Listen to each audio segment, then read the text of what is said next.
ಋಷಿಮುನಿಗಳು ತಪಸ್ಸು ಮಾಡ್ತಾ ಇದ್ದಾರೆ. ತಪಸ್ಸು ಅಂದ್ರೆ ಏನು? What is meditation?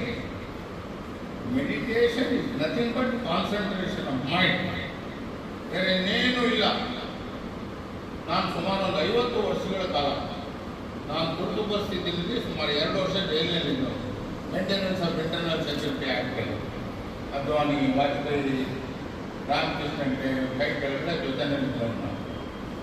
ನಾವೆಲ್ಲ ಅಲ್ಲಿ ಅನೇಕ ರೀತಿಯ ಯೋಗಗಳನ್ನು, ಆಸನಗಳನ್ನು ಮಾಡಿದ್ದೇವೆ. ಆದರೆ concentration of mind is very very difficult. ನನಗೊಬ್ಬರು ಯೋಗ ಗುರುಗಳಿದ್ದು ಸತ್ತೋದ್ರು ಪಾಪ, ಅವರು ಇತ್ತೀಚೆಗೆ ಕ್ಯಾನ್ಸರ್ ಆಗಿ. ನೀವು ಕೇಳಿರ್ತೀರಾ ಸಿದ್ಧಿ ಸಮಾಧಿ ಯೋಗ ಅಂತ, ಯಾರು ಕೇಳಿದ್ದೀರಾ? ಕೇಳಿರ್ತೀರಾ? ಇಲ್ಲೇ ತುಂಗಭದ್ರಾ ಹೊಳೆನಲ್ಲಿ ಅವ್ರದ್ದೊಂದು ಆಶ್ರಮ ಋಷಿ ಪ್ರಭಾಕರ್. ಅಲ್ಲಿ ಅವರು ಒಂದು 100% ಮೆಮೊರಿ ಅಂತಕ್ಕಂಥ ಒಂದು ಕಾರ್ಯಕ್ರಮ ಇದೆ. 30 ದಿನಗಳ ಕಾಲ ಒಂದು ಮಗು 8 ವರ್ಷದಿಂದ 13 ವರ್ಷದ ಕೆಳಗಡೆ ಇರ್ತಕ್ಕಂಥ ಮಗು ಆ ಒಂದು ಯೋಗ ಸ್ಟೇಟಸ್ಗೆ ಅವ್ರ ಮೈಂಡನ್ನು ತಗೊಂಡು ಹೋಗಿ ಅಲ್ಲಿ ಓದಿಸಿದ್ರೆ, ಅಲ್ಲಿ ಕಲಿಸಿದ್ರೆ ಜೀವಮಾನ ಪರ್ಯಂತ ಅದನ್ನು ಮರೀಲಿಕ್ಕೆ ಸಾಧ್ಯ ಇಲ್ಲ. ಮತ್ತು ಓದೋದನ್ನು ಎಷ್ಟೊಂದು ಫಾಸ್ಟ್ ಮಾಡ್ತಾರೆ ಅಂತ ಹೇಳಿದ್ರೆ, ನನ್ನಂಥವರು ಸಾಮಾನ್ಯವಾಗಿ ಈ ವಯಸ್ಸಲ್ಲಿ 1 ಗಂಟೆಗೆ 40 ಪೇಜ್ ಓದೋದು, ಅದರ ಮೇಲೆ ಆಗಲ್ಲ, ನನ್ನ ಕೈ ಮೇಲೆ ಆಗಲ್ಲ. ನಿಮ್ಮಲ್ಲಿ ಕೆಲವರು 50, 60, 70 ಪೇಜ್ ಓದೋದು. 500 ಪುಟಗಳನ್ನು ಓದ್ತಕ್ಕಂಥ ಶಕ್ತಿ ಆ ಮಕ್ಕಳಿಗೆ ಬರ್ತದೆ. ನನಗೆ ನಿಜವಾಗ್ಲೂ ಆಶ್ಚರ್ಯ. ಆ ಆಶ್ರಮದ ಟ್ರಸ್ಟಿನೂ ಹೌದು, ನಾನು ಅಧ್ಯಕ್ಷನೂ ಹೌದು. ಪ್ರತಿ ವರ್ಷ ಒಂದು 60-70 ಮಕ್ಕಳಿಗೆ ನಾವು ಅದನ್ನು ತಗೊಂಡು 30 ದಿನಗಳ ಕಾಲ ತರಬೇತಿಯನ್ನು ಕೊಡ್ತೇವೆ.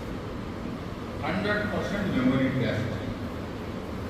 ಇನ್ನೊಂದಿದೆ, ಶ್ರೀಮಾನ್ ರೆಡ್ಡಿ ಅಂತ ಹೇಳಿ ಅವರು ಯೋಗ ಗುರುಗಳು.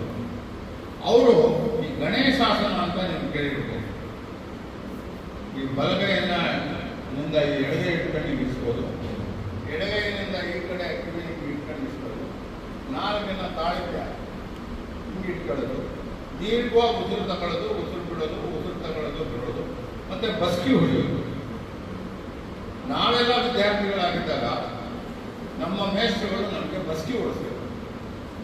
ಯಾಕಪ್ಪ ಅವನು ಬಸ್ಕಿ ಓಡಿಸ್ತಾನೆ, ಕಾಗಂತ ಬರಲಿಲ್ಲ, 2+2 8 ಅಂತ ಬರೆದುಬಿಟ್ಟವನಿಂದ ಹೊಡೆಯೋದು. ಆ ಬಸ್ಕಿ ಹೊಡಿ ಅಂತ ಹೇಳೋದು. ನಾವು ಇವರೇನೋ ಶಿಕ್ಷೆ ಅಂತ, ಬಸ್ಕಿ ಶಿಕ್ಷೆ ಅಲ್ಲ.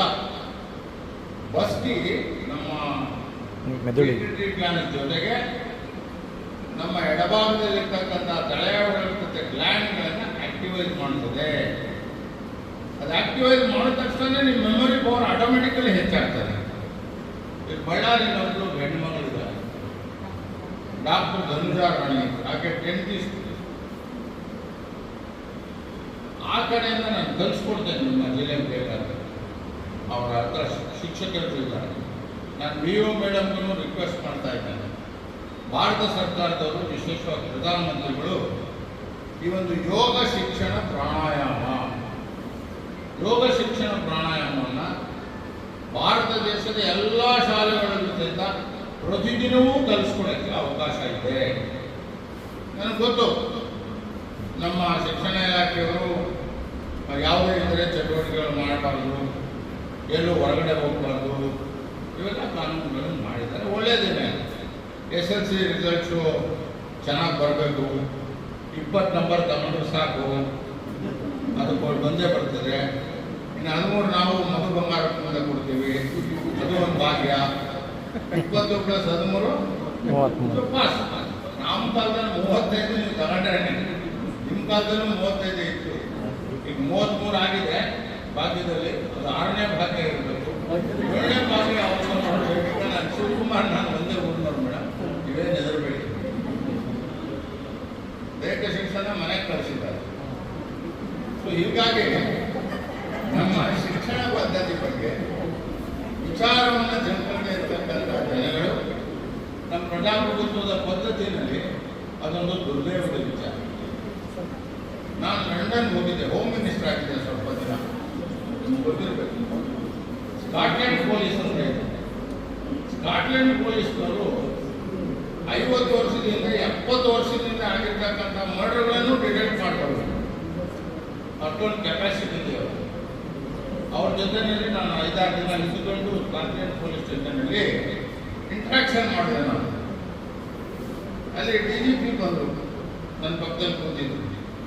ನೀವು ಎಷ್ಟನೇ ವರ್ಷದಲ್ಲಿ ಸೇರಿದ್ರ ಪೊಲೀಸ್ ಇಲಾಖೆಗೆ ಅಂತ ಕೇಳಿದೆ ನಾನು 35 ವರ್ಷ ಆಯಿತು. ಏನಾಗಿ ಸೇರಿದ್ರ ನೀವು? ಸರ್ಕಲ್ ಇನ್ಸ್ಪೆಕ್ಟರ್ ಆಗಿದ್ರ ಅಥವಾ ನಿಮ್ಮದು ಇಮಿಡಿಯೇಟ್ ಪೊಲೀಸ್ ಸರ್ವಿಸ್ ನಮ್ದು IPS ಇದೆಯಲ್ಲ ನಿಮ್ದೇನಾದ್ರು? ಇಲ್ಲ ನಾನು ಕಾನ್ಸ್ಟೇಬಲ್ ಆಗಿ ಕೆಲಸಕ್ಕೆ ಸೇರಿದೆ. ಯುರೋಪ್ನಲ್ಲಿ ಇಡೀ ಪ್ರಪಂಚಕ್ಕೆ ಮಾದರಿಯಾಗಿರುವ ಒಂದು ಪೊಲೀಸ್ ಆಗಬೇಕಾದ್ರೆ ಅಲ್ಲಿ ಏಕದಮ್ DGSG ಆಗಕ್ಕಾಗಲ್ಲ, IPS ಅಂತ ಇಟ್ಕೊಳ್ಳೋಕ್ಕಾಗಲ್ಲ. ಅವರು ಪ್ರತಿ 3 ವರ್ಷಕ್ಕೂ ಒಂದ್ಸರಿ ಪರೀಕ್ಷೆ ಮಾಡ್ತಾರೆ. ಪೊಲೀಸ್ ಕಾನ್ಸ್ಟೇಬಲ್ ಆಗಿ ಕೆಲಸಕ್ಕೆ ತಗೋತಾರೆ. ಪೊಲೀಸ್ ಕಾನ್ಸ್ಟೇಬಲ್ ಪರೀಕ್ಷೆಗಳನ್ನು ಹಂತವಾಗಿ ಪಾಸ್ ಮಾಡ್ಕೊಂಡು ನಾಲೆಡ್ಜ್ ಗೇನ್ ಮಾಡಿದ್ರೆ ಅವ್ನು DG ಆಗ್ತದೆ ಹೊರತು ನೇರವಾಗಿ ಆಗಕ್ಕೆ. ನಮ್ಮ ಸ್ಥಿತಿ ಬಗ್ಗೆ ನಾನು ಹೇಳಿದೆ ಇರೋದು ಒಳ್ಳೆಯದು. ಹೀಗಾಗಿ ನಾವು ಬುದ್ಧಿವಂತರಾಗಬೇಕು. ಎಲ್ಲ ದೇಶಗಳಿಗೂ ಸಹಿತ ನಾವು ವಿಶ್ವಗುರುಗಳಾಗಬೇಕು ಅಂತ ಅಂದ್ಕೊಂಡು ನಮ್ಮ ಭಾರತೀಯ ವಿಚಾರಗಳ ಬಗ್ಗೆ, ಭಾರತೀಯ ಸಂಸ್ಕೃತಿ ಬಗ್ಗೆ, ಜೀವನದ ಮೌಲ್ಯಗಳ ಬಗ್ಗೆ, ನಮ್ಮ ಭಗವಂತ ಎಂಥ ಸಂಪತ್ತು ಕೊಟ್ಟಿದ್ದಾರೆ ದೇಶಕ್ಕೆ, ನಮ್ಮಲ್ಲಿ ಇದ್ದೇ ಇರೋದಾದ್ರೂ ಏನಿದೆ? ಎಲ್ಲ ಇದೆ. ಪರಿಸರ ಇದೆ, ನೀರಿದೆ, ಫಲವತ್ತಾದ ಭೂಮಿ ಇದೆ, 24 ಗಂಟೆ 365 ದಿನ ಬೆಳಕು ಕೊಡ್ತಕ್ಕಂಥ ಸೂರ್ಯ ನಮ್ಮ ದೇಶದಲ್ಲಿದ್ದಾನೆ. ಎಲ್ಲ ದೇಶಗಳಿಗೂ ಸೂರ್ಯ ಬೆಳಗ್ಗೆ 6ರಿಂದ ರಾತ್ರಿ 8 ಗಂಟೆ 6 ಗಂಟೆವರೆಗೂ ಇರ್ತಾನೆ ಅಂತ ಅನ್ಕೋಬೇಡಿ. 365 ದಿನ 48 ವಾರನೂ ಇರ್ತದೆ ಅಂತ ಅನ್ಕೋಬೇಡಿ. ದೇರ್ ಆರ್ ಕಂಟ್ರೀಸ್, ದೇಶಗಳಿವೆ 3 ತಿಂಗಳು 6 ತಿಂಗಳು ಸೂರ್ಯನೇ ಹುಟ್ಟಲ್ಲ. ಅಲ್ಲೆಲ್ಲ ಹಿಮ ಗಡ್ಡೆನೇ ಆಗಿರ್ತದೆ, ನೀರು ಸಿಗೋದೇ ಕಷ್ಟ. ಆ ಗಡ್ಡೆ ನೀರು ಇದರಲ್ಲಿ ಕರೆಂಟ್ಗೆ ಕಾಯಿಸ್ಕೊಂಡು ಕುಡಿಬೇಕು. ನಮ್ಮ ದೇಶ ಬಹಳ ಸಂಪತ್ಭರಿತವಾಗಿರ್ತಕ್ಕಂಥ ದೇಶ. ಇಂಥ ದೇಶದಲ್ಲಿ ನಾವು ಮೌಲ್ಯಾಧಾರಿತವಾಗಿರ್ತಕ್ಕಂಥ ವ್ಯಕ್ತಿಗಳನ್ನು, ಸಮಾಜವನ್ನು ನಾವು ನಿರ್ಮಾಣ ಮಾಡಬೇಕು. ನಾನು ಭಾಳ ಹಿಂದಕ್ಕೆ ಹೋಗೋದು, ಒಂದು 700-800 ವರ್ಷದಿಂದ ಬಸವಣ್ಣನವರು ಹುಟ್ಟಿದ್ರು ಈ ನಾಡಿನಲ್ಲಿ. ಬಸವಣ್ಣನವರು ಕಾರ್ಲ್ ಮಾರ್ಕ್ಸ್ ನಂತರ ಹುಟ್ಟಿದಂಥ ಕಾರ್ಲ್ ಮಾರ್ಕ್ಸ್ಗೂ, ಅದೇ ಹಿಂದೆ ಹುಟ್ಟಿದಂಥ ಬುದ್ಧನಿಗೂ, ಲೆನಿನ್ಗೂ, ಅಂಬೇಡ್ಕರ್ ಸಾಹೇಬರಿಗೂ ಭಾರಿ ದೊಡ್ಡ ವ್ಯತ್ಯಾಸ ಇದೆ ಅಂತೇಳಿ ನಾನು ತಿಳಿದಿಲ್ಲ. ಕಮ್ಯುನಿಸ್ಟ್ ಐಡಿಯಾಲಜಿ ಹೇಳಿದವರು ಸ್ವಲ್ಪ ದೇವರಲ್ಲಿ ಕಡಿಮೆ ನಂಬಿಕೆ ಅವರಿಗೆ. ನಾವೇನೋ ಒಂದು ಶಕ್ತಿಯನ್ನು ದೇವರು ಅಂತ ನಂಬಿದ್ದೇವೆ ಅಷ್ಟೇ. ಕಮ್ಯುನಿಸ್ಟ್ಗೂ ಇದ್ರಿಗೂ ಇರೋ ವ್ಯತ್ಯಾಸ. ಎಲ್ಲರೂ ಕಾಮನ್ ಆಗಿ ಹೇಳಿರೋದು ಅಂತ ಹೇಳಿದ್ರೆ ಸಮಾನತೆ. ನಾವು ಒಂದು ಪ್ರಶ್ನೆ ಹಾಕೋಣ ನಮ್ಮ ಮನಸ್ಸಿನ ಒಳಗಡೆ, ನಾವು ಸಮಾನತೆಯನ್ನು ಗೌರವಿಸ್ತೇವೋ ಇಲ್ವೋ ಅಂತ. ನಾವು ಸಮಾನತೆಯನ್ನು ಗೌರವಿಸೋಣ. ಯಾವ ಊರಿಗೆ ಹೋದ್ರೂ, ಯಾವ ಊರ ಬಂದಿನೋ ನನ್ನ ಸ್ವಲ್ಪ ಅಂತ ಕೇಳ್ತಾರೆ. ನಾನು ಇಂಥ ಯಾವ ಕೇರಿಯೋ ನೀನು, ಯಾರ ಮಗ ನೀನು, ಎಲ್ಲ ಯಾಕೆ ಪ್ರಶ್ನೆಗಳು ಹೇಳ್ತಾರೆ ಅಂದರೆ ನಿಮ್ಮ ಜಾತಿ